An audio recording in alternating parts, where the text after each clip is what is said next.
Buenas noches, bienvenidos a una nueva entrega de Recta Final, esta apuesta periodística de los medios públicos que nos llevarán hasta el último domingo de noviembre, ahora sí, de noviembre, donde se realizará el balotaje para definir el próximo presidente de la República. Alejandra, ¿cómo te va? ¿Qué tal, Gabriel? Espero estar un poco más suelta en el segundo programa, al menos. El primero lo estuviste. Y decirles que tenemos mucho para compartir con ustedes a lo largo de esta hora y media de Recta Final. En un ratito nada más vamos a estar hablando, charlando, analizando con el director de Factum, Eduardo Botinelli. En el otro bloque, en el tercer bloque de la noche de hoy, un análisis de lo que fue la campaña en contra del plebiscito que finalmente no se aprobó, el plebiscito de la reforma a Vivir Sin Miedo, la gente del colectivo Catalejo, que trabajaron muchísimo para intentar llevar la información a la población, información de buena calidad, que de alguna manera tiraba uno por uno los argumentos que se ponían arriba de la mesa a favor de la reforma. Nos van a estar acompañando, van a hacer un análisis de lo que fue esa campaña y obviamente un análisis de qué piensan ellos que hay que hacer de acá en adelante también en materia de seguridad. Sí, porque tuvieron además la deferencia en su momento y en cada declaración de decir hay mucho por cambiar. Exacto. Esta no es la forma, pero sí la gente está reclamando otras cosas. O sea, estaban en contra de la reforma, pero además tienen propuestas, tienen cosas para decir. Y en el cuarto bloque nos va a estar acompañando el recientemente electo senador Mario Vergara para hablar de política, del Frente Amplio, de lo que resta en esta segunda vuelta de cara al balotaje. Pasaron 48 horas de las elecciones, han ocurrido cosas en estas 48 horas, ha habido algunos cambios de estrategia, ya se empezaron a dar algunas reuniones entre los principales dirigentes de lo que se llama la coalición multicolor que enfrentará al candidato del oficialismo. Es decir, hay muchas cosas para analizar, muchas cosas para... Mañana se va a dar la primera reunión formal, ¿no? Ya les vamos a estar contando. Exactamente. Hoy el Frente Amplio decidió introducir algunas modificaciones, algunos cambios en su estrategia y en su comando de campaña. Bueno, muchas cosas que están pasando. El agua parece estar volviendo, ¿no? a su lugar después de las emociones del domingo. Y tener en cuenta que arrancará fuerte la campaña en cada departamento del país, previsiblemente el jueves, ¿no? Mañana va a haber reuniones en todos los ámbitos, pero los candidatos, o las fórmulas más que los candidatos, estarán recorriendo cada rincón del país. Vamos a ver un pequeño clip con lo que pasó en estas horas y ya recibimos a Eduardo Botinelli de Factum.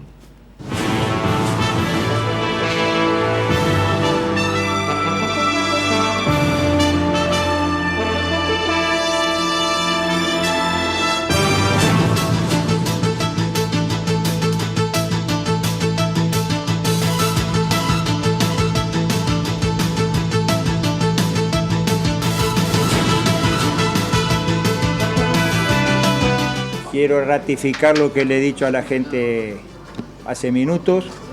Cabildo Abierto va a apoyar para la instancia electoral del 24 de noviembre al doctor Luis Lacalle Pou.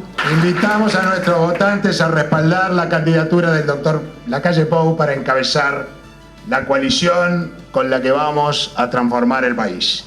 Haremos campaña por su candidatura.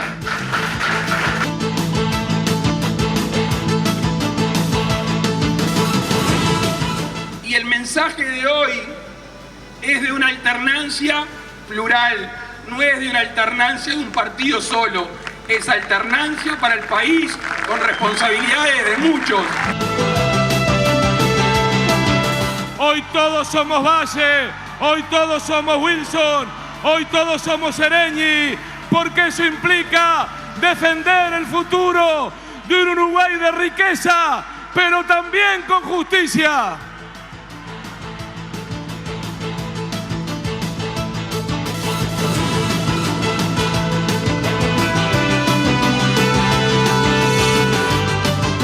Entre otras imágenes teníamos allí el momento en el cual Eduardo Botinelli el domingo pasado daba a conocer la primera proyección de escrutinio que de alguna manera daba puntapié inicial a una serie de emociones que se dieron en seguramente todos los comandos de las campañas, ¿no? Y que habría también un análisis interesante, tanto de Eduardo como de Óscar Botinelli, en torno a todo lo relacionado con las primeras 24 horas de movimiento de los candidatos que también marcaban la cancha en relación a las posibilidades que ambos tenían. Pero vamos a saludarlo a Eduardo. Exacto. Y enseguida, después de la tanda, vamos a charlar con él. ¿Qué tal? Buenas noches, ¿cómo están? Buenas noches, gracias por acompañarnos. Gracias a ustedes. Fue un trabajo arduo el domingo, imagino, con incertidumbres por momento y con la presión de, bueno, en el momento exacto, empezar a manejar números, ¿no? Sí, bueno, son por suerte cada 5 años, porque realmente son días complicados, ¿sí? Son mucha presión durante el día también, mucha avidez por los resultados y creo que es interesante, importante marcar el rol de esta comunicación de las 20:30, o sea, más allá de que los privados tienen sus competencias, digamos, claro, y es mucho más que eso. O sea, que 20:30 empiecen a conocerse resultados, que se aproximan mucho al resultado final, da la tranquilidad de que, claro, salen los discursos, se descomprimen las presiones que se van acumulando durante el día, se van y, ajustando, la corte trabaja tranquila, digamos. Es decir, no va la presión hacia la corte. Exacto. ¿No? Bueno, y de hecho, por suerte además el proceso fue bastante ágil desde la Corte Electoral y termina verificándose que las proyecciones de escrutinio que vos presentabas 8:30 es lo que terminó pasando, con algún ajuste hacia arriba o hacia abajo, fue mínimo el ajuste, pero que no, claro, ajustes que son marginales, ¿no? Sí. No, es que es una técnica que tiene un nivel de precisión importante. Es decir, el margen de error con el total de la muestra no es superior al 1%. Claro. Entonces, estamos dentro de márgenes, claro. Cuando son definiciones, por ejemplo, la del 2004, ¿no? Que el Frente Amplio ganó por menos de un punto, ganó la primera vuelta. En la primera vuelta, claro. Bueno, ahí hubo que afinar algunos detalles para efectivamente tener ciertas certezas sobre el resultado. Claro. Pero bueno, es una técnica que funciona, que es importante que también que se mantenga, por lo menos para estos elementos que hablaba al principio, ¿no? Hagamos la primera pausa, ¿te parece, Alejandra? Y nos después metemos de lleno, ya venimos con el mirá que hay análisis. cambios estas horas, ¿eh? Sí. Pausa, señores, y ya sigue recta final.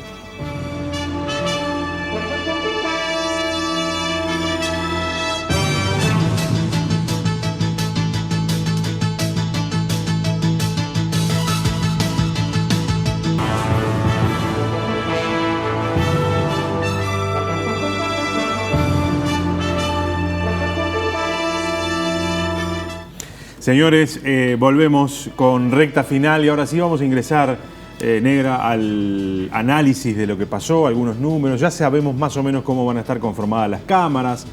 En fin, hay mucha cosa para conversar. Interesante lo de las cámaras, sí, ¿no? Sobre todo para las mujeres. Exacto. Que somos la mitad de la población. No hay buenas noticias para las mujeres. Y que vamos a tener un parlamento bastante machista, pero bueno. Entre estos números y los movimientos que han dado los candidatos, sobre todo en la jornada de hoy, ¿no? Por un lado, ese anuncio de Daniel Martínez de que su vocero político ahora sería el intendente de Canelones, Yamandu Orsi. Por el otro lado, los movimientos de la calle Pou, que son muy importantes, su reunión con el equipo. Esta tarde comunicó que mañana tendrá una reunión en el Partido Colorado a pedido de él, tanto con Ernesto Talvi como con Julio María Sanguinetti y parte de la dirección del partido.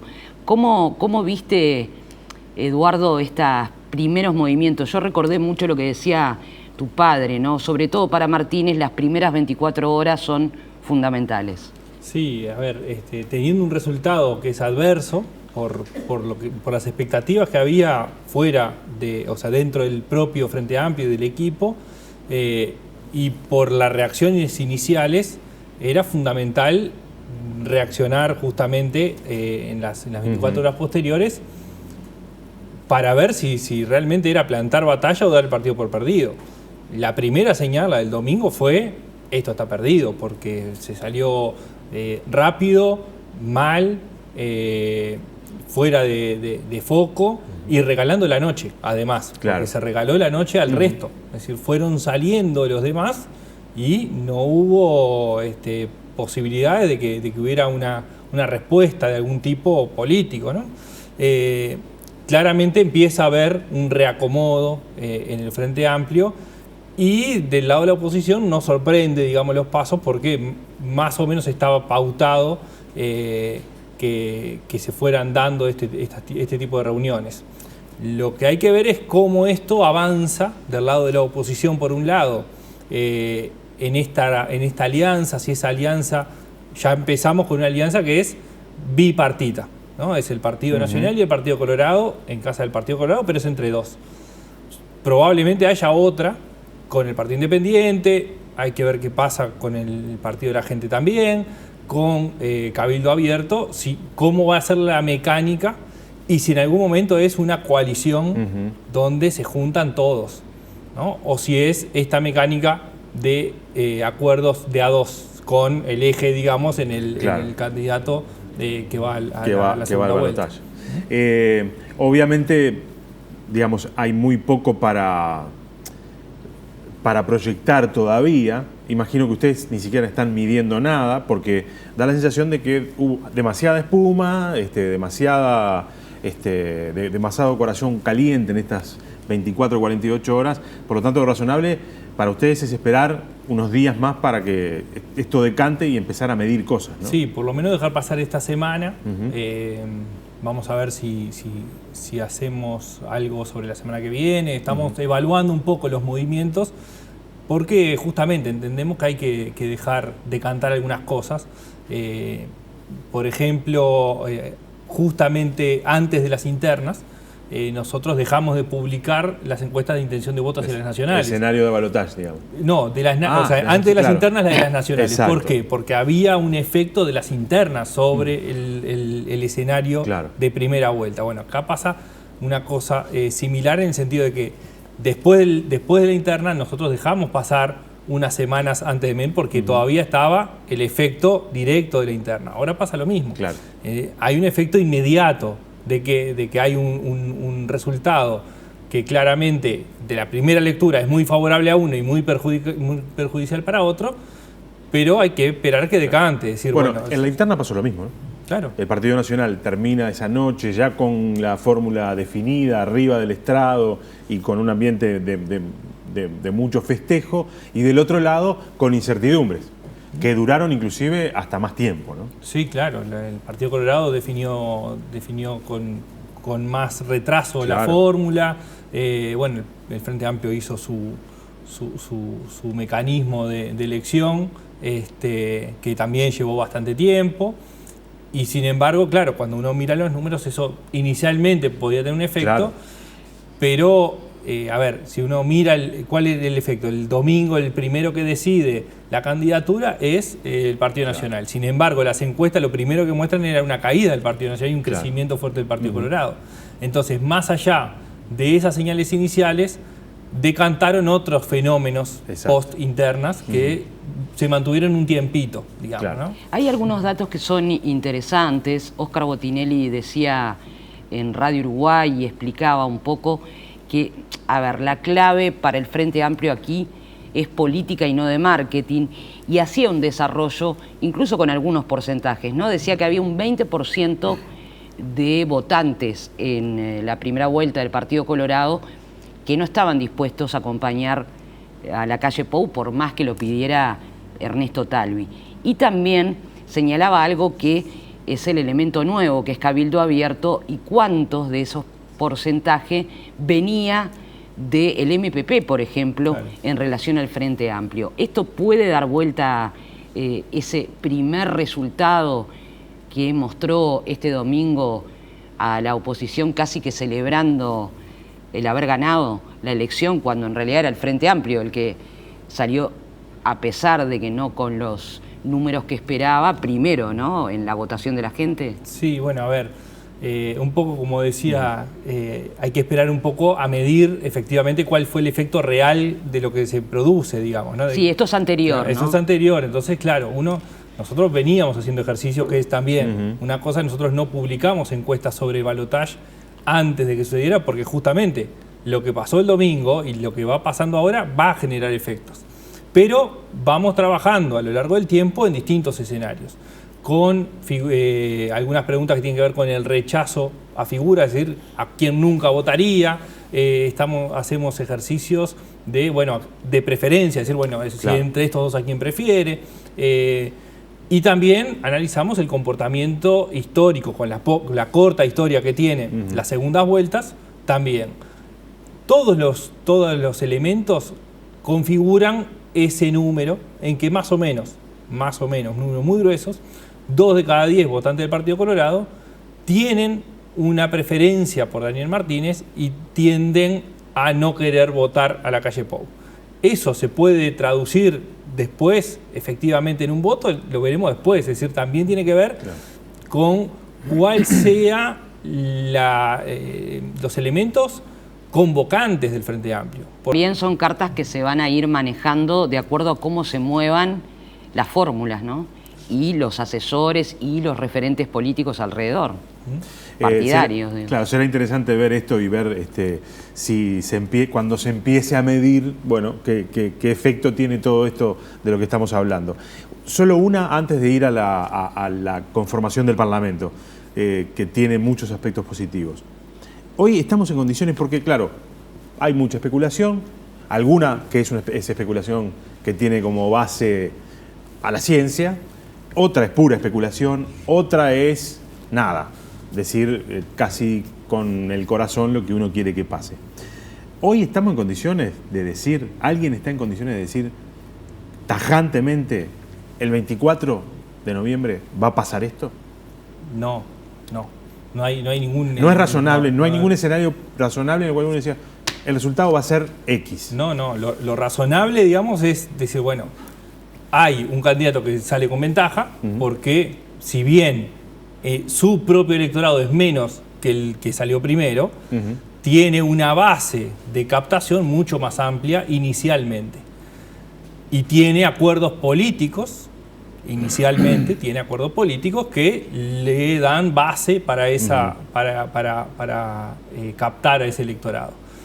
Pero nada lleva a pensar que es automático. Esto lo hablábamos también antes de las elecciones. La suma de la oposición, que muchas veces se hacía mecánicamente, puede servir mucho para el Parlamento, no para una segunda vuelta. Lo del Parlamento queda claro, ¿no? Y ya nos metemos de lleno en ese tema. No va a haber mayorías parlamentarias, van a tener que evidentemente negociar, creo yo, proyecto a proyecto, idea a idea, quien sea el que gane, y va a tener un rol fundamental de articulación quien asuma la vicepresidencia, es decir, la presidencia del Parlamento. En este caso, 2 mujeres, Graciela Villar, Beatriz Argimón, Graciela Villar. Con esta conformación se dan elementos interesantes, ¿no? Por ejemplo, salen del Parlamento después de muchos años referentes políticos muy importantes, de todos los partidos, ¿no? Yo pensaba periodísticamente, ¿cuántas veces cada vez que íbamos al Parlamento a buscar alguna declaración relacionada con el Partido Nacional, siempre golpeábamos la puerta del diputado Pablo Abdala, que era como una referencia parlamentaria?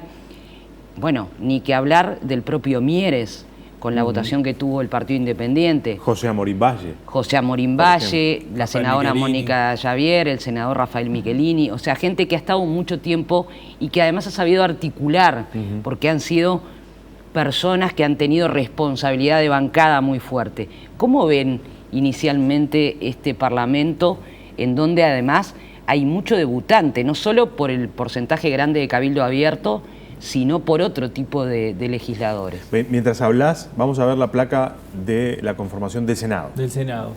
Sí, ahí queda conformado la bancada. A ver, lo que decías sobre la renovación. La renovación es normal que suceda, claramente. O sea, si uno piensa, hay muchas figuras quizás con más peso que en un momento quedaron afuera, por resultado electoral, por decisiones políticas.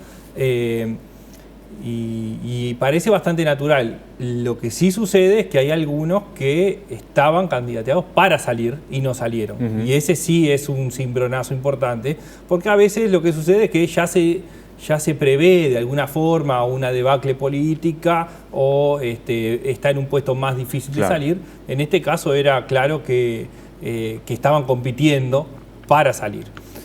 Repasando entonces el tema del Senado, el Frente Amplio quedó con 13 senadores, es decir, pierde 2, que además es un detalle importante. Cuando nosotros pensábamos la mayoría parlamentaria en la elección anterior, y el Frente Amplio obtuvo mayoría parlamentaria, la tuvo en diputados, pero no en el Senado. En el Senado lo que tuvo fue la paridad y quien da la mayoría es la vicepresidencia de la República, la presidencia de la Cámara de Senadores y la Asamblea General.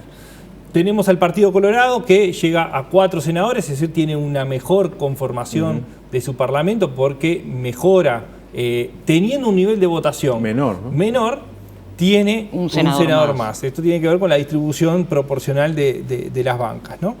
El caso del Partido Nacional queda con 10, igual que lo que tenía, y aparece la figura de Cabildo Abierto con 3. Lo que cambia aquí es que el Partido Colorado tenía 4, en un momento la perdió con el Partido de la Gente, entonces hubo un trasvaso ahí. Entonces termina teniendo la misma cantidad. Y pierde 2 el Frente Amplio y pierde el Partido Independiente. Entonces esas 3 bancas de Cabildo Abierto surgen de las 2 del Partido Independiente y del Frente Amplio. Entonces, que si nosotros miramos los bloques tradicionales, hay 13 senadores del Frente Amplio y 14 senadores de blancos y colorados. Por lo tanto, ni con la vicepresidencia de la República obtienen mayoría ninguno de los dos.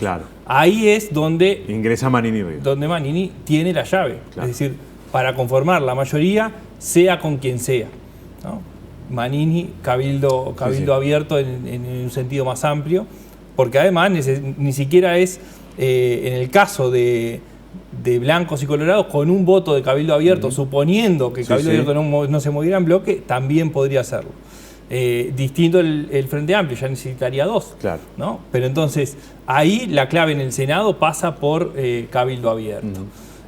Podemos ver en la de diputados también que muestra una dispersión mayor a la que tenemos, muestra también una lejanía mayor, obviamente hay más bancas, pero es una lejanía mayor de la mayoría parlamentaria en cualquiera de los casos. Ahí tenemos, ¿no? Entonces ahí tenemos, bueno, un 1%, una banca que es la de el PERI, ¿no? A la izquierda.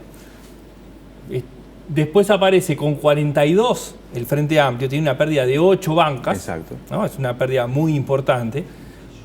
Una banca que queda del Partido Independiente, 13 bancas del Partido Colorado que queda con la misma cantidad, el Partido Nacional queda con 30, es decir, pierde 2, y tenemos después una banca que es la del Partido de la Gente y 11 que son las de Cabildo Abierto. Entonces, ahí queda notoriamente una Cámara con mayor cantidad de partidos en su integración. Que en algún momento se pensó que podían ser inclusive alguno más, ¿no? Podrían llegar a ser 9, y de hecho, por muy poco no fueron 9. Es decir, Partido Verde Animalista y la Unidad Popular fueron por muy pocos votos. Por muy poco fuera. Hay que ver ahí después si alguno de los que entraba no dejaba fuera a uno de los que entró, digamos, ¿no? Porque ahí hay que ver un poco todos los juegos que se pueden hacer matemáticos, porque no necesariamente todos podían entrar, ¿no? Ahora, esta conformación de la Cámara de Diputados pasa lo mismo que en el Senado, es decir, el Frente Amplio no tiene aliados naturales, digamos, y blancos y colorados también quedan en minoría, es decir, no conforman una mayoría propia, porque estamos hablando que tendrían 43 bancas. O sea que si sumamos... irremediablemente dependen cualquiera de los 2 de los 11 legisladores, diputados del Cabildo Abierto, más los pequeños partidos también. Son 3 legisladores, ¿no? Sí, seguramente, fácilmente en la alianza entraría el Partido Independiente y el Partido de la Gente. Está lo de Cabildo Abierto. Yo creo que el PERI es, digamos, poco proclive a aliarse con alguien, digamos. Es más una banca que va a tener un objetivo claro, ya lo ha dicho Vega incluso, pero es un partido que tiene una misión, digamos, ¿no? Y la tiene claramente pautada. Entonces, esto lo que hace es marcar, lo veíamos también previamente, ¿no?, en los análisis, haciendo los ejercicios, un escenario de gobernabilidad complicado, claro, ¿no? Es decir, complicado en el sentido de que va a exigir más gimnasia negociadora, sí, a lo que el país o el Parlamento se había desacostumbrado, porque en realidad lo que pasó en estos 15 años es una especie de desviación de lo que históricamente ha pasado, ¿sí?, en el Parlamento, ¿no? Sí, sí. Se mal acostumbró a la falta de negociación y de hecho hubo algunas leyes que tuvieron que ser negociadas por la falta de la mayoría parlamentaria propia del Frente Amplio y costó bastante. Es decir, por ejemplo, la ley de despenalización del aborto tuvo cambios radicales para poder aprobarse porque el Frente Amplio no tenía la mayoría propia para aprobarla. Y es una ley trascendental para el Frente Amplio. Entonces, pensando en cualquiera de las posibilidades, va a requerir una articulación y lo que decías del rol que va a tener la vicepresidencia de la República, la presidencia de la Cámara en el Senado y quien ocupe el rol en la presidencia de la Cámara de Diputados para la articulación. De hecho, cualquiera de los dos candidatos han destacado, ¿no?, de sus compañeras de fórmula precisamente ese elemento. Sí. Tanto Daniel Martínez, poniendo como ejemplo todo el trabajo hacia adelante que hizo en la Junta Departamental Graciela Villar, logrando votos del Partido de la Gente para proyectos importantes, como también Beatriz Argimón, que además está siendo parte hoy de esa negociación y que durante el fin de semana fue tirando algunas líneas para lo que sucedió el domingo. Antes de irnos, 30 segundos. ¿Por qué, existiendo una ley de cuotas que exigía determinado armado de las listas, termina pasando lo que pasó?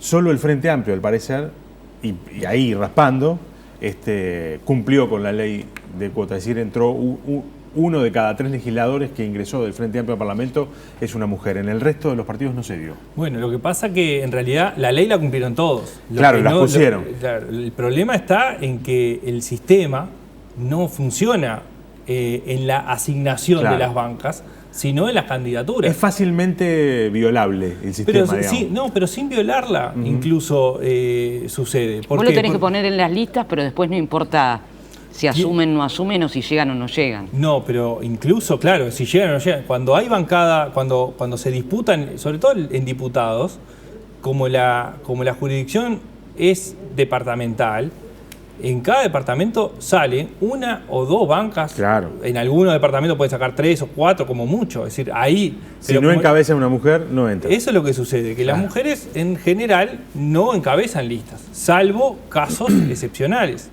¿no? Y casos que tienen su propia trayectoria. Por ejemplo, Irene Moreira, es decir, para poner un ejemplo fuera del Frente Amplio. Y después quedan afuera otras con una trayectoria muy, muy amplia, que iban en el segundo lugar, como Mónica Xavier, al Senado. Es decir, el sistema tal como está no asegura la equidad en la participación, no es en la asignación de los cargos. Exacto. Entonces, claro, si las mujeres van tercero, sexto, noveno, si no se sacan 3, 6 o 9, no hay forma de que se cumpla. Y si una saca 8 y otro saca 2, en realidad, y las mujeres fueron en ese lugar, de los 10 lugares salieron 2. Exacto. Eduardo, gracias por habernos acompañado. Recta final va a seguir hasta el jueves anterior a las elecciones del 24 y tanto vos como Óscar Botinelli nos van a estar acompañando habitualmente, así que gracias por el esfuerzo además. Por favor, muchas gracias a ustedes y estamos en la vuelta. Nos reencontramos en cualquier momento. Exactamente. Pausa, señores, sigue Recta Final.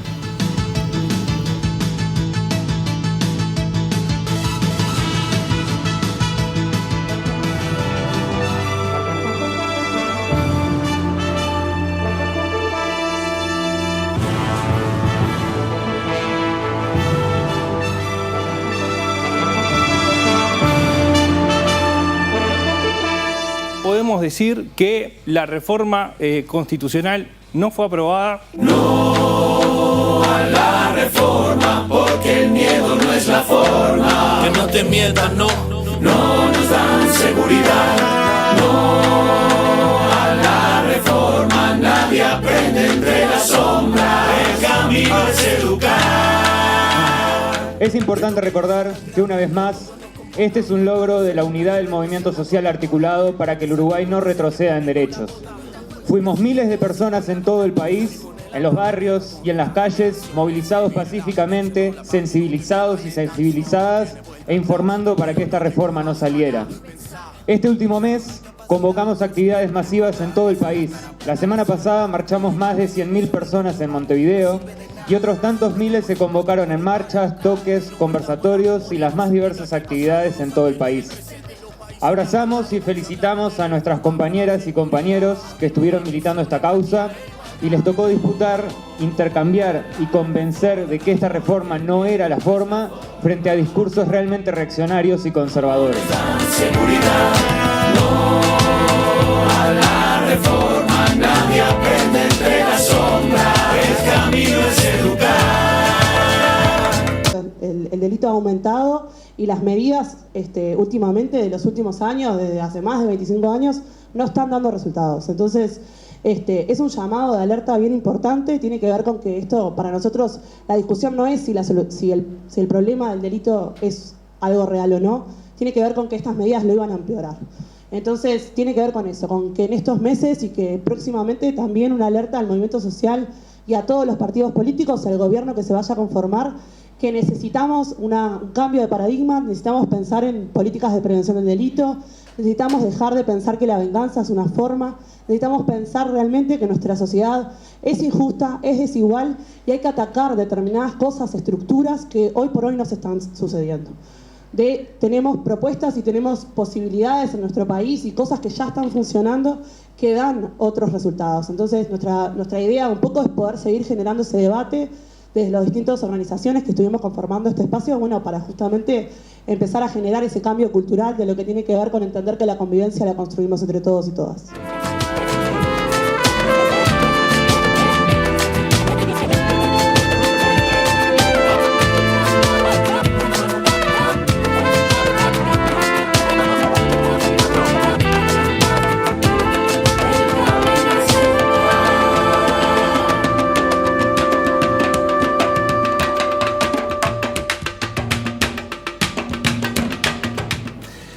La importancia de los movimientos sociales trabajando articuladamente y con fuerte presencia en las calles, ¿no? En los territorios. Que se demuestra una vez más en nuestro país, ¿no? Muchísimas leyes que tienen que ver con lo que se llama la agenda de derechos, muchísimos de los plebiscitos que se han llevado adelante también defendiendo derechos, aún perdiéndolos, y en contra de esta reforma constitucional, parte de los movimientos sociales. Así que es un gusto tener a Julieta Núñez y a Leonel Rivero del colectivo Catalejo con nosotros acá.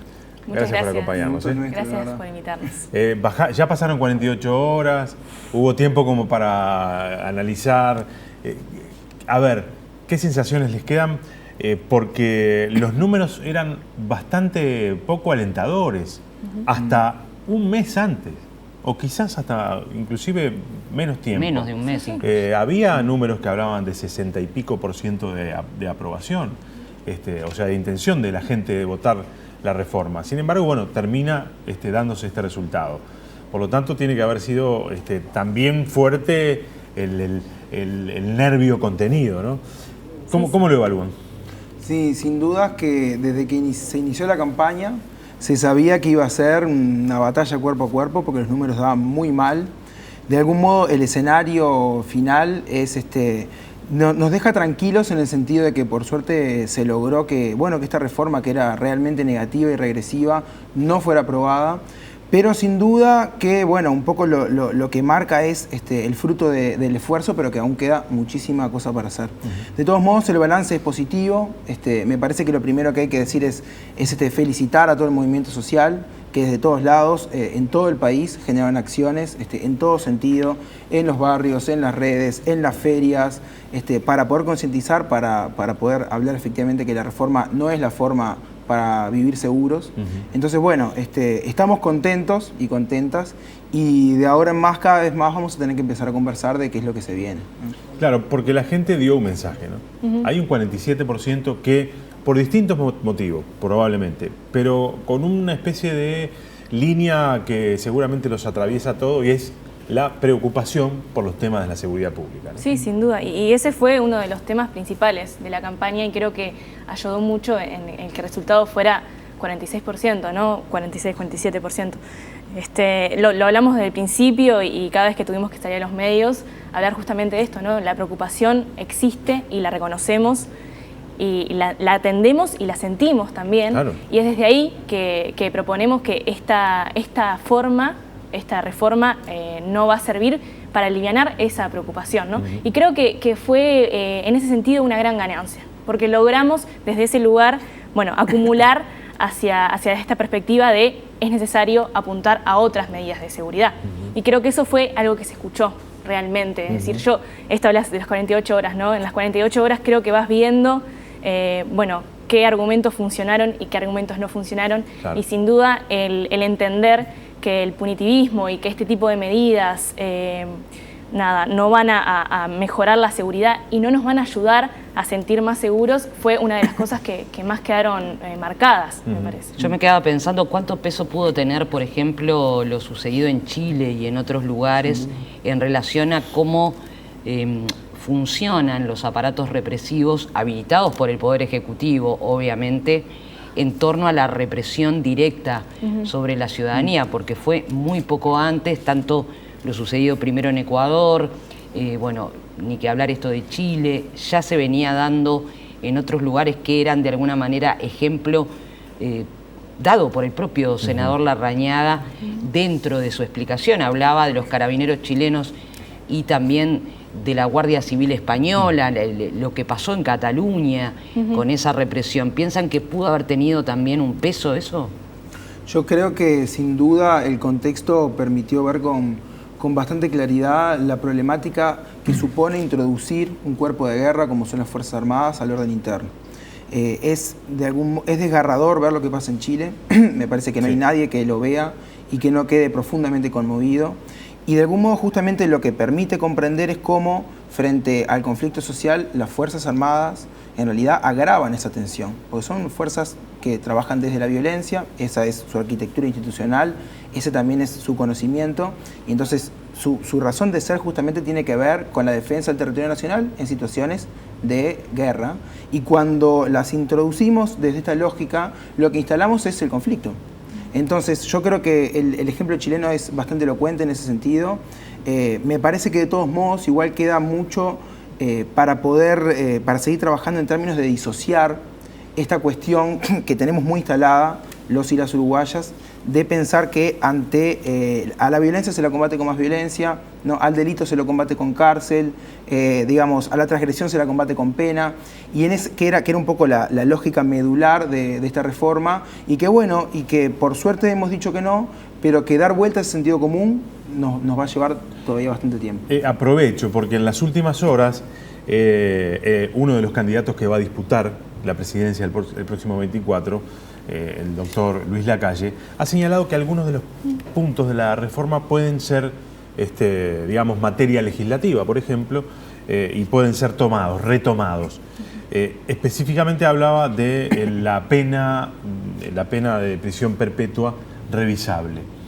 Ustedes también sobre este punto específico tenían cosas para decir y no estaban de acuerdo con que eso fuera una solución razonable para los problemas que tiene hoy el sistema penitenciario. Sí, sí. Yo creo que incluso el hecho de que no hayan salido estas dos medidas, y lo hablaba también el domingo, las dos relacionadas a la cárcel, es sumamente significativo e importante, ¿no? Porque explica esto de que hemos podido entender que la cárcel no es disuasoria del delito, ¿no? De alguna manera, no disuade el delito. La perspectiva de la cárcel no disuade al delincuente, digamos. No, más allá de todo lo que le faltaba a la reforma, en ese punto en particular, eso es muy importante y eso se comparte también en otros lugares, ¿no? Cuando hablaba, por ejemplo, me acuerdo con Diego Sanjurjo, que es hoy asesor de seguridad de Talvi, él me decía que la cantidad de años que se penen, él es especialista en alguna de estas cosas, la cantidad de años que se penen no tienen que ver no es lo que piensa una persona cuando va a cometer un delito, no hay otras cosas que entran en juego. Y sí es algo muy fuerte que impacta mucho en la vida de la persona que está en la cárcel, ¿no? es perpetuar Claro. un lugar de sufrimiento, que tal como están dadas las condiciones hoy, es un espacio de que no se aseguran los derechos humanos. Entonces, eso es muy fuerte. Yo creo que lo que decían, lo veníamos hablando también con Leonel, ¿qué significa que la calle Pou haya dado este mensaje? Bueno, significa que claramente tenemos que seguir trabajando como movimiento social, esto que decíamos al principio, ¿no? En demostrar que estamos convencidos de que ese tipo de medidas no van a mejorar la seguridad, no van a hacer bajar el delito.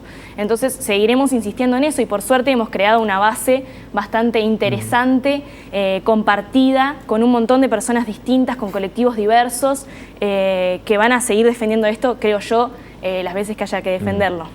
Me quedaba con algo que decían la noche del domingo, que tenía que ver con escuchar el mensaje de la gente y trabajar en las áreas en que sí hay que trabajar, ¿no? Y que eso era lo que venía hacia adelante. Ustedes que vienen trabajando fuertemente con otros colectivos sociales el tema, gente que además trabaja dentro de cárceles, que trabaja en barrios que están señalados como supuestas zonas peligrosas, ¿qué piensan que debería hacer el próximo gobierno, en un comienzo al menos, para empezar a revertir esta situación, teniendo en cuenta tanto, obviamente, el respeto a los derechos humanos y la legislación vigente, como teniendo en cuenta el reclamo de ese 47% de la gente que dijo, miren señores, si esto es lo que me va a evitar a mí, que me roben, que pase esto, bueno, voy por esto. Sí, bueno, eso es interesante porque además creo que una de las ganancias más grandes que tuvimos en esta campaña fue poder encontrarnos con la gente que realmente practica estos otros caminos a la seguridad que nosotros hablamos, ¿no? Son personas que desde sus colectivos, individualmente, institucionalmente, proponen otras formas, ¿no? Todas estas que tienen que ver con lo humano. Y es increíble cómo podemos llegar a prevenir el delito desde el tratamiento con los niños, con los jóvenes en la educación, con los talleres, con un montón de medidas que uno piensa quizás, bueno, estos son más a largo plazo, ¿no? Pero hay otras medidas también más concretas, como por ejemplo el trabajo que se está haciendo en la cárcel de Punta de Rieles, el trabajo que se está haciendo en la Dirección Nacional del Liberado, que tienen que ver también con esto, con rescatar el sujeto frente a cualquier otra perspectiva y inculcar allí pequeñas migajas de confianza, cariño, respeto, y esas cosas de verdad funcionan, es decir, y después, que capaz Leo les puede comentar más sobre esto, todo lo que tiene que ver con la prevención del delito más desde lo policial y desde lo comunitario, que también es súper interesante, pero ya te digo, estas perspectivas de solidaridad y que proponen, por ejemplo, no sé, estuvimos hablando con la directora de la escuela de Casaballe, con personas que trabajan con discapacidad, con gente que da los talleres de Sacude. Sí, y hay dos ejemplos que son maravillosos en ese sentido, ¿no? El ejemplo de Graciela Barrera con Asfavide y el ejemplo del propio Saavedra, el director de la Dinali, que introduce hace un tiempo atrás, cuando nadie hablaba de estos temas y cuando el asunto de la seguridad pública estaba allá arriba y era todo crónica roja y todo era miedo, introduce un elemento que nadie había introducido hasta ese momento, que era el amor. Ya. Si no le ponemos un poco de amor al tipo que está en las peores condiciones y que es producto de generaciones de exclusión y que su única salida ha sido el delito, no lo vamos a resolver. Y además que viene de generaciones, claro, en donde es la manera que ha tenido hasta de relacionarse, la relación, el hecho de que te respeten en el lugar en donde estás. No, yo me quedaba pensando también en un debe que tendrá el próximo gobierno, sea del partido que sea, que es en dar respuesta inmediata cuando alguien sale de la cárcel. Porque gran parte del porcentaje de la reincidencia tiene que ver con que alguien sale, intenta en un principio y no tiene respuestas, es decir, termina durmiendo en la calle y volviendo a delinquir. Porque ha perdido su contacto familiar, porque no tiene dónde dormir, no porque tiene redes, no le da no tiene una red que le dé un trabajo. Es que de hecho, un preámbulo en relación a esto que decías de las lecturas políticas. Efectivamente, el diagnóstico de la inseguridad está consolidado y de algún modo lo que uno observa es que los políticos han hecho una lectura de que ese diagnóstico tiene que ser respondido de algún modo con esta batería de aumentos de penas, ¿no? Lo cual es un poco falaz, porque en realidad la gente no necesariamente quiere más mano dura. La gente lo que quiere es vivir segura. Entonces, es una interpretación, la mano dura, que en realidad le cabe a las fuerzas políticas que tienen que hacerse cargo de algún modo de estar insistiendo una y otra vez con esta orientación que no nos ha dado resultados y que no nos va a dar resultados. Y en ese sentido marcar de que el movimiento social viene en realidad hace décadas proponiendo otra serie de medidas que tienen que ver un poco como decía Julieta, es decir, trabajar todo lo que tiene que ver con lo previo a lo carcelario, ¿no? Políticas de largo aliento, estructurales, pero también políticas, o sea, de educación, de trabajo, pero también políticas de convivencia, políticas preventivas. Después que hablamos, bueno, de lo que tiene que ver con la sanción del delito, y ahí en esto que mencionaban, hay todo un área que se viene reclamando desde el movimiento social que tiene que ver con pensar alternativas a la prisión, trabajo comunitario, digamos, todo lo que tenga que ver con lograr que el penado sea bien recibido por la comunidad. Pero también cuando pensamos la cárcel, tenemos que pensar qué cárcel. Y acá entra todo lo que han mencionado, es decir, tenemos un sistema que hoy en día tiene una tasa de prisionerización de las más altas de América Latina. Y la realidad es que no estamos dando una respuesta razonable a esta problemática. Y ahí entramos en esto que tiene que ver con la política del egreso. ¿Qué pasa cuando la persona sale de la privación de libertad? Hace poco, visitando algunas de las cárceles y hablando con las personas privadas de libertad, que además tienen muchas personas migrantes, una persona migrante en concreto me decía, yo quiero salir y volverme a mi país. Muy bien, esa persona va a salir sin un peso, es migrante, por lo tanto no tiene familias cerca. ¿Cómo hace esa persona para conseguir los recursos para volverse a su país? Y esa misma pregunta se traslada para los uruguayos y las uruguayas, es decir, cuando salen, ¿qué hacen después de que salen de la prisión sin recursos? Con redes que han sido debilitadas porque justamente ha estado privado de la libertad por mucho tiempo, con una comunidad que no estamos dispuestos a recibirlos, porque me pregunto quién le da trabajo a una persona que acaba de salir de la cárcel. Entonces, toda esa serie de elementos tenemos que ponerla sobre la mesa y es importante que justamente, sea quien sea el presidente, logre de algún modo tener la jerarquía de trazar otro camino en relación a estas propuestas que están generando. O sea, políticas penitenciarias, pero también políticas postpenitenciarias, ¿no? Es decir, ¿qué hacemos con el que egresa? Porque van a egresar.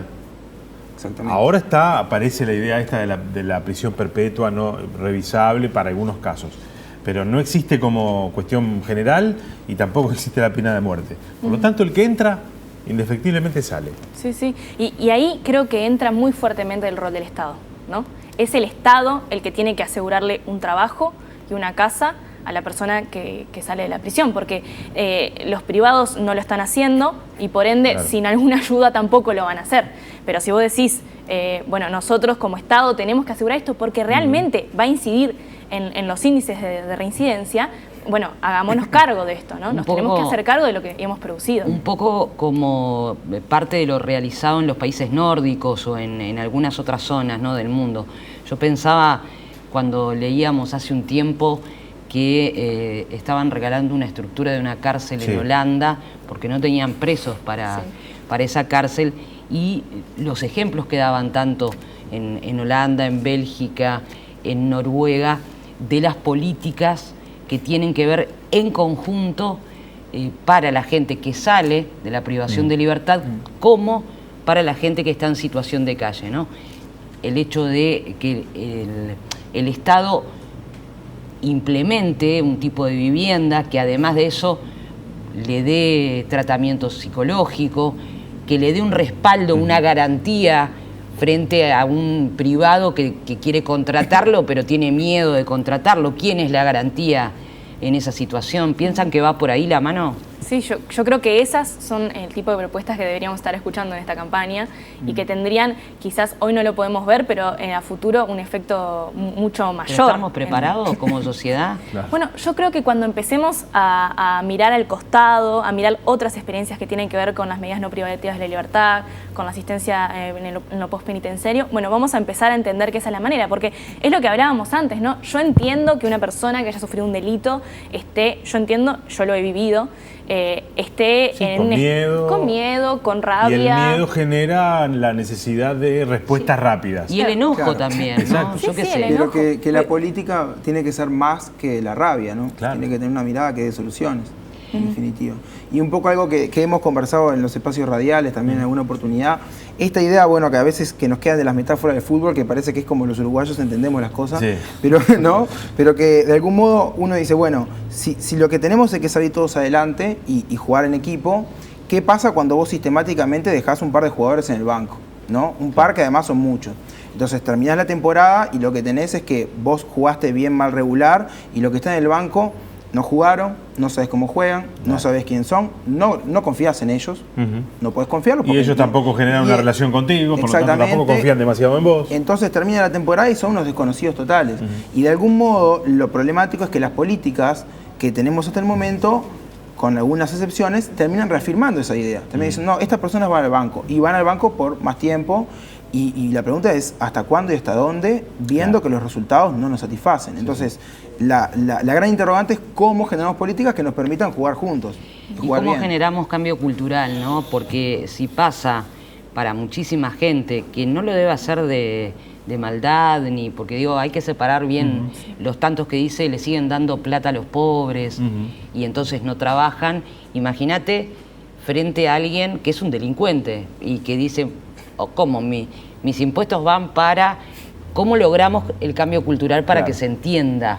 ¿No? ¿En qué beneficia si yo como Estado invierto en esto otro? Pero es que a veces no tiene tanto que ver con las transferencias monetarias, y eso también pasa mucho en lo que tiene que ver con la desigualdad, con la pobreza, ¿no? Las políticas del MIDES, que son estas políticas que quizás uno se enoja, ¿no? Y se escucha esa cuestión de por qué hay tanta plata para el MIDES y no sé qué. En realidad representa una cifra bastante menor. Muy menor. Y las medidas que hay que tomar quizás no tienen tanto que ver con invertir, sino con generar estrategias de trabajo y de vivienda que no tienen que ver con dedicarle una plata a una persona y hacerle una transferencia monetaria, ¿no? Son otras cosas mucho más estructurales que sí, sin duda requieren una inversión, pero creo que es una inversión que vale la pena considerando que lo que hemos hecho hasta ahora no ha valido, funciona, que las cárceles son tan caras, por ejemplo. Y los resultados de las cárceles están a la vista, ¿no?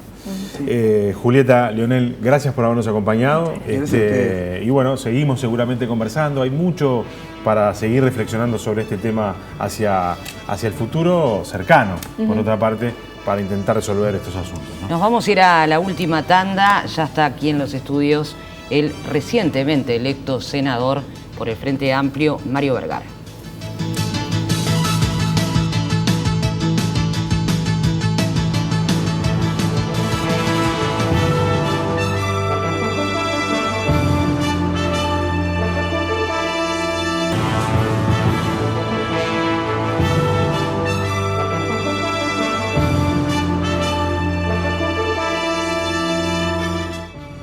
Señores, seguimos en recta final, último bloque, y es un gusto recibir al senador electo Mario Vergara. Gracias por acompañarnos. Un gusto estar con ustedes, sin duda, y con la teleaudiencia. Bueno, hoy hablábamos de este Parlamento nuevo, de lo que va a significar, Mario, también el rol de cada uno de ustedes en una negociación permanente, porque estábamos desacostumbrados en los últimos años o en las últimas legislaturas a lo que fue durante años una cosa común, lo normal, ¿no? Que era el trabajo de hormiga, de negociación para lograr tener las manos levantadas en las leyes. ¿Cómo te ves en el Senado, vos que venís de ámbitos que son más ejecutivos que legislativos, ¿no? Sí, pero sobre todo en la labor desde el Ministerio de Economía nosotros hacíamos mucha labor política de negociación, ¿no? En el primer gobierno, donde hubo tantas leyes importantes que se llevaron adelante, teníamos mucho diálogo e interacción con las bancadas. Obviamente, al tener mayoría parlamentaria, la prioridad era la bancada oficialista, pero también muchas cosas salieron con apoyo por lo menos de legisladores de todos los partidos. A veces se piensa en esa caricatura que si uno tiene mayoría parlamentaria, todo sale monolítico y los únicos votos son los de la mayoría, y no es así. La inmensa mayoría de las leyes salen con votos de legisladores de todos los partidos, Y bueno, pero en todo caso, el diálogo y la negociación es una actitud permanente. Obviamente no va a ser lo mismo si gana el Frente Amplio o si no gana el Frente Amplio, obviamente, pero creo que hay ciertos temas en que todos tenemos claro que el país necesita algunas transformaciones que tienen que ser fruto de una negociación amplia, tanto a nivel del sistema político como con las organizaciones sociales, y creo que nosotros tenemos las posibilidades y las capacidades de contribuir enormemente a esos diálogos. Reitero, no es lo mismo que estos procesos los lidere el Frente Amplio desde el gobierno a que sea oposición, pero bueno, nuestra labor sin duda va a tratar de contribuir en esa dirección. Finalmente, los datos del domingo indican que el apoyo que tuvo el Frente Amplio en esta primera ronda fue de 40,7%. Para unos es un piso interesante, para la gran mayoría de los Frente Amplistas da la sensación un piso que está por abajo de las expectativas, ¿no? Lo primero, ¿por qué las expectativas eran más altas? ¿Qué indicaba que se podía estar votando por arriba? Había dos cosas. Primero es que un poco este era el escenario que daban las encuestas. Exacto. Pero había como una cuestión de que, bueno, en elecciones anteriores siempre hubo un sesgo en las encuestas que después hicieron que el Frente Amplio votaba un poco por encima de lo que las encuestas decían. Y esta vez votó en el entorno de lo que decían las encuestas.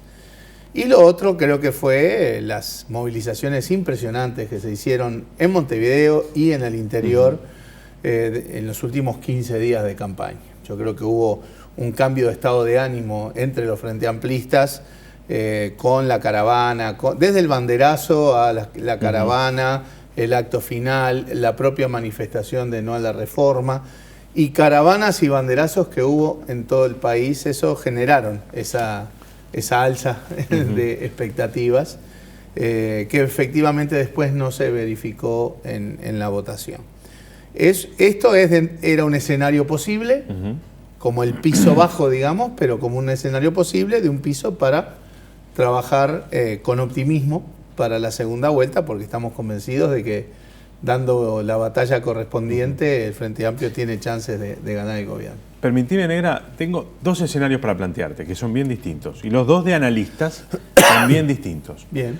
Hoy un analista decía, y tiende a cero la posibilidad de que el Frente Amplio gane las elecciones, y otro analista, que además maneja números, me refiero a Rafael Porsekansky de la consultora Opción, decía, y el Frente Amplio seguro, o sea, no va a recuperar menos de 5 puntos, o sea, 5 puntos más el Frente Amplio va a votar. Digamos, el que decía cero es Adolfo Garcés, vamos a decirlo, ¿no? Pero no dije el nombre, perdón.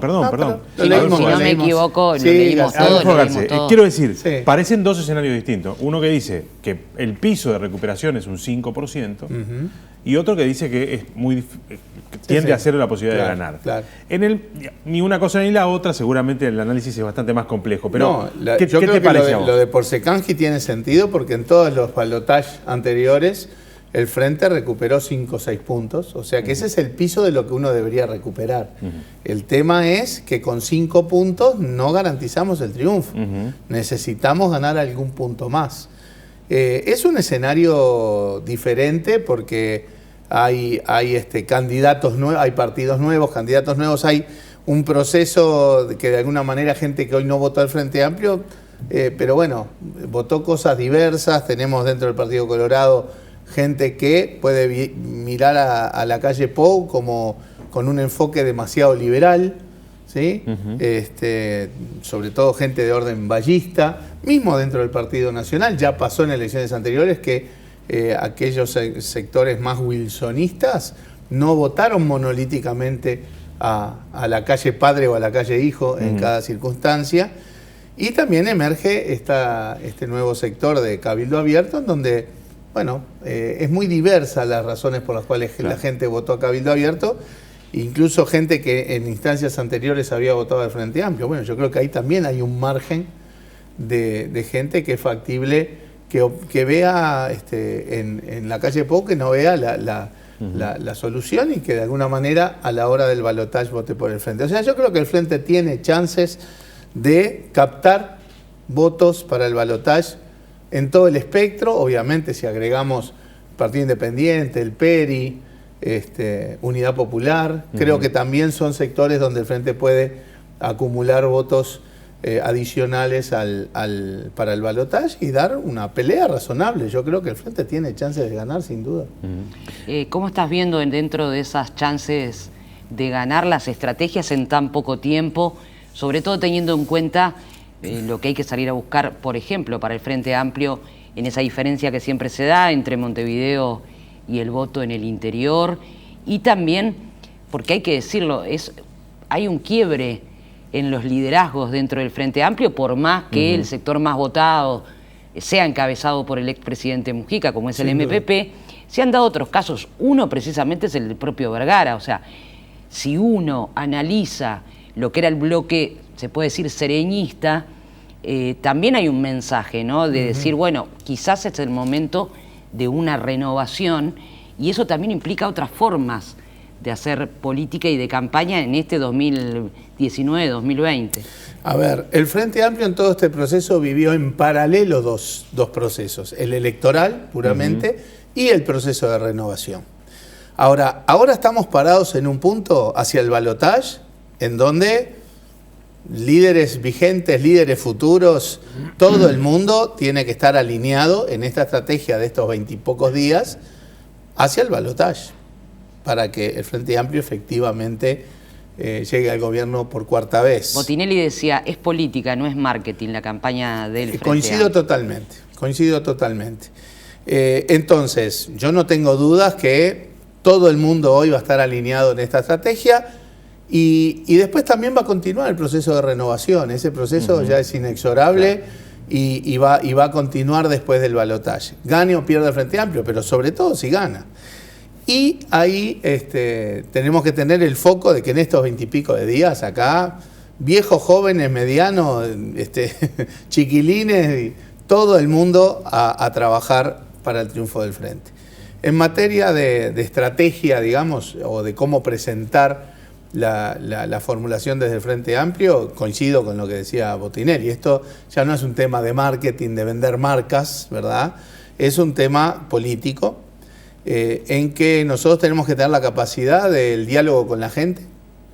Eso pasa por entender que a esa gente a la cual uno tiene que ir, hoy no votó al Frente Amplio, votó al Partido Colorado, votó al Partido Nacional, votó a Cabildo Abierto. Por lo tanto, es un diálogo que tiene que partir de una cosa respetuosa, que incluso tiene que ver con el tema de no a la reforma. Recién ustedes entrevistaban. Para nosotros es gratificante que la sociedad uruguaya no haya permitido que se incluyeran en la Constitución estos artículos tan represivos, tan regresivos. Pero hay un 47% de la población que está diciendo cosas. Exacto, pero hay que hacer esa lectura. El Frente Amplio creo que en la última etapa comenzó a dar señales más claras en materia de seguridad, pero es algo que tenemos que ser todavía más contundentes en la necesidad de la represión al narcotráfico, de la represión al crimen organizado, de la humanización en los procesos de rehabilitación y de reinserción social. O sea, está claro que nos gratifica que eso no esté en la Constitución, pero sin duda el tema seguridad tiene que tener una vuelta de tuerca, que yo creo que de a poco ya empezamos a dar, y con las propuestas que Gustavo Leal y Daniel Martínez han planteado van en esa dirección. También hay preocupación por los temas del empleo, de los salarios, pero en todo caso en la clave de la estrategia en este marco, yo creo que hay que dejar en claro que hay que ir al diálogo con la gente. Nuestras alianzas no van a ser con los líderes de la oposición. Nuestra alianza es con la gente que hoy no votó al Frente Amplio, pero que entiende que una perspectiva neoliberal, y eso significa recortar consejos de salario, hacer ajustes drásticos en la cosa pública, en fin, cosas que afectan el crecimiento, que afectan el empleo, no solo en el sector público, sino también en el sector privado. Y con los consejos de salarios erosionados va a haber caídas de salario, y atrás de los salarios caídas de jubilaciones. En fin, un panorama que además va a erosionar al Estado y va a dificultar tener políticas de equidad, se va a profundizar la desigualdad y además en el marco de esos acuerdos un tinte autoritario que hay que estar negociando. Hoy no hay coalición en la oposición sin Manini. Y Manini tiene ese tinte e incluso tiene explícito y ya aparentemente acordado con la calle Pou la reversión de algunas políticas de la agenda de derechos. Y además, ¿qué se ve en Chile? En Chile se ve que una base de desigualdad genera manifestaciones de determinada magnitud que son, con un tono autoritario, reprimidas con todas las dificultades. Bueno, yo creo que ahí ese combo de neoliberalismo y autoritarismo es un combo complicado que la gente tiene que ver, que va a traer desigualdad, que va a traer perjuicios en el bienestar y en los derechos. Y por lo tanto, en contraposición a eso, el Frente Amplio tiene que tener la capacidad de mostrar que hay un equipo que da certezas en todos los terrenos, que las cosas que no hicimos bien las tenemos que hacer mejor, seguridad, por ejemplo, que hay un equipo también que tiene una visión, liderados por supuesto por Daniel Martínez, que tiene una visión de que el Estado importa, que no hay que ir a lógicas de shock y de ajustes, sino con gradualidad hacer que el Estado se fortalezca, porque el Estado es sinónimo de protección.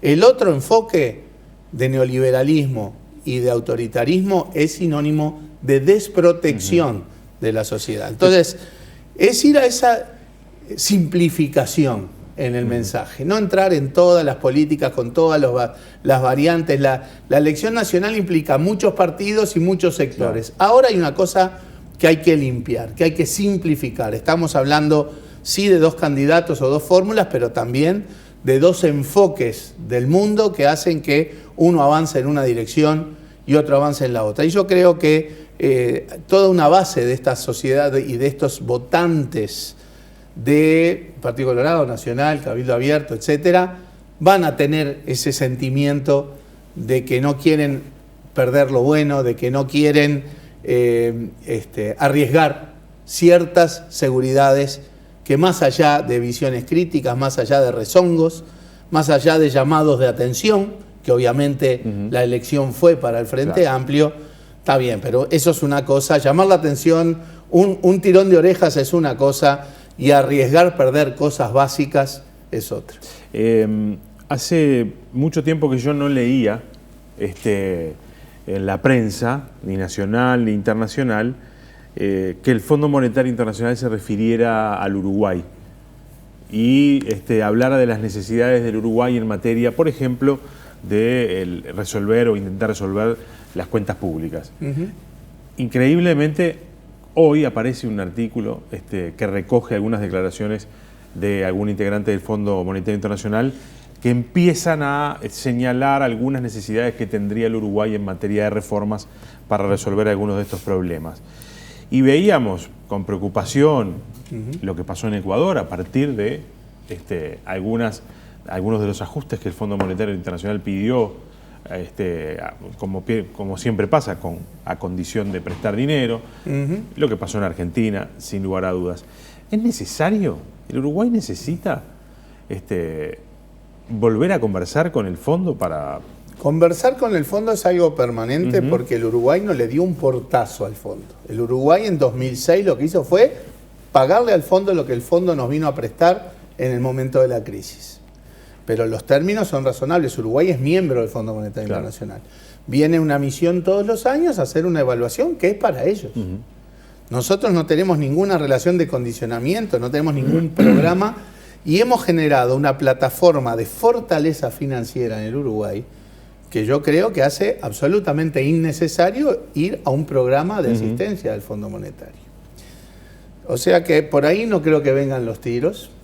Y en todo caso, más allá de que me preocupe lo que pueda decir el fondo en esto, que es adecuar las cuentas públicas, lo viene diciendo el propio gobierno hace 3 o 4 años, lo decimos todos, incluso en la campaña, me preocupa más que un Bolsonaro diga que prefiere que gane la oposición porque tiene más sintonía ideológica y política con la oposición que con el gobierno, que lo ha dicho en estas últimas horas en declaraciones públicas.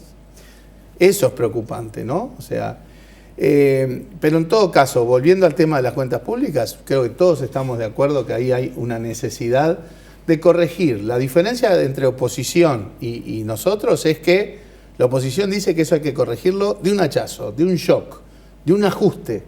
Y eso trae efectos negativos, trae daño al crecimiento económico, trae daño al empleo, trae daño a la producción, trae daño a quienes más lo necesitan. Y desde el Frente Amplio decimos que hay un margen para hacer esto con gradualidad, apuntando a reformas sustanciales que se necesitan hacer, efectivamente, pero no es necesario pegar un hachazo en esa dirección. Así que corregir las cuentas públicas es importante para dar lo que los economistas llamamos sustentabilidad a las cuentas públicas y por lo tanto fortalecer al Estado. Nuestra visión es que hay que corregir las cuentas públicas para fortalecer al Estado, para que siga teniendo políticas activas en lo productivo, en lo social. Nuestra sensación es que en la oposición esa forma de hacer un ajuste drástico no es para fortalecer al Estado, es para debilitarlo, porque explícitamente han dicho que para ellos el mercado es el gran asignador y el Estado tiene que tener un rol secundario. Por lo tanto, ahí va a haber menos protección, va a haber más desigualdad, porque el mercado en este mundo laboral de hoy, que tanta angustia o incertidumbre genera con total sentido, va a indicar que, bueno, el que tenga las capacidades le va a ir muy bien y el que no las tenga le va a ir muy mal. Y si no tenemos un Estado que con políticas ayude a equiparar eso o proteja un poco a quienes necesitan ayuda en esas circunstancias, bueno, va a haber más desigualdad, ¿verdad? Y por lo tanto, más desprotección. Yo te quería preguntar por varios puntos que están relacionados. El candidato a la calle Pou en las últimas horas ha dicho algunas cosas, por ejemplo, que no iba a nombrar a nadie de su equipo hasta el próximo 25 de noviembre, más allá de que ya ha avanzado con los integrantes del Partido Nacional que sí serían ministros. Ha señalado, sus asesores no los dejaba hablar, o sea que es consistente con eso. Hace o da un paso, mañana se va a estar reuniendo con el Partido Colorado y con los líderes del Partido Colorado.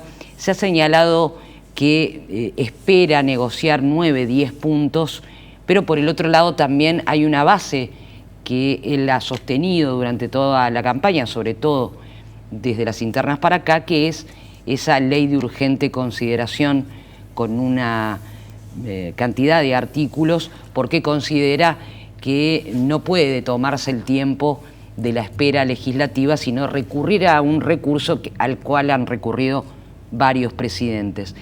¿Ves posible un acuerdo de la oposición en puntos concretos? ¿Por qué? Porque Valle lo logró, pero claro, la oposición eran blancos y colorados nada más. No había que negociar con 3 partidos más tan diferentes, ¿no? Decía Hierro en una declaración, se logró en 8 días o 9 días. Me resultan tantos temas en esto que estás planteando, ¿verdad? Es cierto que en el pasado se aprobaron, se propusieron varias y salieron solo algunas leyes de urgente consideración. No recuerdo que esencialmente haya pasado durante los gobiernos del Frente Amplio.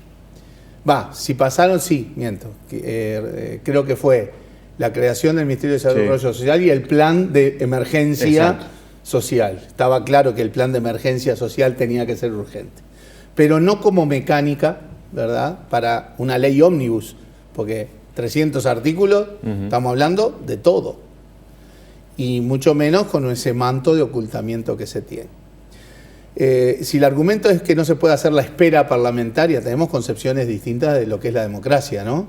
El Parlamento tiene que discutir en profundidad todas esas cosas. Puede haber una cuestión urgente, con una justificación explícita, pero no que todo lo que tenemos para hacer hay que discutirlo y resolverlo en 45 días por Cámara, porque si no la espera parlamentaria...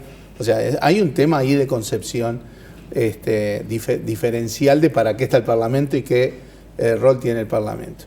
Por otro lado, el tema de los acuerdos de cúpula que se están haciendo, que será sobre 9 o 10 puntos, pero básicamente lo que uno está viendo que trasciende es que es reparto de cargos. Ya se habla de que Lacalle Pou está pensando en que Lacalle sea ministro, que esté en el Ejecutivo, y seguramente va a haber ministerios para Manini, ¿verdad? O sea, ahí ese acuerdo de coalición es reparto de cargos en el gabinete y en otros ámbitos, además de un acuerdo programático básico que seguramente tengan que tener. O sea, ahí hay que tener en cuenta de que esa coalición es de Partido Colorado, Partido Nacional y Cabildo Abierto, ¿sí? Y por lo tanto va a penetrar toda la lógica de lo que ha dominado en los partidos, ¿sí? Que en el Partido Colorado y el Partido Nacional ha dominado el enfoque liberal, herrerista o de Talvi, y la lógica autoritaria y a veces cuestionadora de aspectos democráticos y de la justicia, como es de Cabildo Abierto. No han predominado en el Partido Nacional y en el Partido Colorado los enfoques vallistas ni los enfoques wilsonistas. Esa es la coalición que pasa por acordar algunos puntos, sí, puede ser, pero de lo que se está hablando ya públicamente es de la integración en el gabinete de un eventual gobierno de Lacalle Pou, que espero que no se dé, de Manini o de representantes de Manini o de Talvi o de representantes de Talvi. Ese es el enfoque de la eventual coalición que hay del otro lado, ¿verdad? Un centro de visión neoliberal y autoritaria que lo que está haciendo hoy es repartiéndose cargos para ver si pueden sacar al Frente Amplio del gobierno. Mario, gracias por habernos acompañado. Ha sido un gusto. Un gusto como siempre. Nosotros nos reencontramos el viernes. Sí, además les vamos a estar invitando porque mañana en esta recta final, estará Ana María Mizrahi y va a estar analizando las negociaciones políticas de cara a la segunda vuelta. Va a estar el senador del Partido Nacional, Álvaro Delgado, y la vicepresidenta de la República, Lucía Topolansky. También el análisis de Factum con Eduardo Botinelli y el análisis que habitualmente tiene Plan País, exacto, el programa Ana María con Gerardo Caetano. Así que mañana los invitamos, 8:30 también, para esta recta final hasta noviembre. Y nosotros nos reencontramos el viernes que viene. Buenas noches para todos.